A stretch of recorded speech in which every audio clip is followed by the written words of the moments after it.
సూర్యుడు అనగానే మనకు గుర్తొచ్చేదేంటి? మండే ఎండలు, వేడి గుర్తొస్తుంది. కానీ నిజానికి సూర్యుడు లేకపోతే భూమి మీద జీవరాశి లేదు. మనుషులకు మనుగడే లేదు. అందుకే మనం సూర్యుడిని భగవానుడితో పోలుస్తాం. అలాంటి సూర్యుడిని మనం కృత్రిమంగా తయారు చేయగలమా? దీనిపై చైనా ఇప్పటికే అనేక ప్రయత్నాల్లో ఉందనే ప్రచారం జరుగుతుంది. కానీ లేటెస్ట్ అప్డేట్స్ ఏం చెప్తున్నాయంటే చైనా కంటే భారత్ ఈ విషయంలో స్పీడ్గా ఉందట. నిజానికి భారతదేశంతో సహా 30 దేశాల శాస్త్రవేత్తలు ప్రపంచంలోనే అత్యంత శక్తివంతమైన కృత్రిమ సూర్యుడిని తయారు చేస్తున్నారు.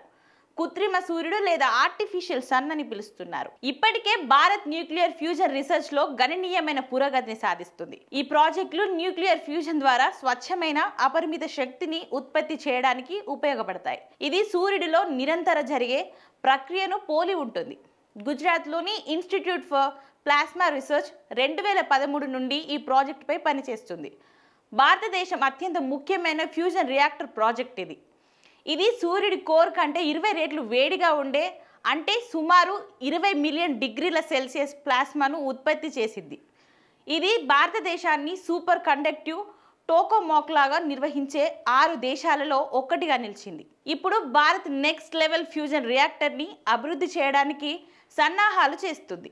దీని నిర్మాణం 2027లో ప్రారంభమవుతుందని భావిస్తున్నారు. మరోపక్క China experimental advanced super conducting టోకోమాక్ని కూడా ఆర్టిఫిషియల్ సన్ అనే పిలుస్తున్నారు. 2025 జనవరిలో 1066 సెకండ్ల పాటు 100 మిలియన్ డిగ్రీల సెల్సియస్ వద్ద ప్లాస్మాను మేనేజ్ చేసి ప్రపంచ రికార్డు సృష్టించింది చైనా. ఇప్పుడు చైనాకు పోటీగా భారత్ రెడీ అవ్వటమే కాదు, చైనా కంటే ముందుకు వెళ్లే ప్రయత్నాల్లో ఉంది.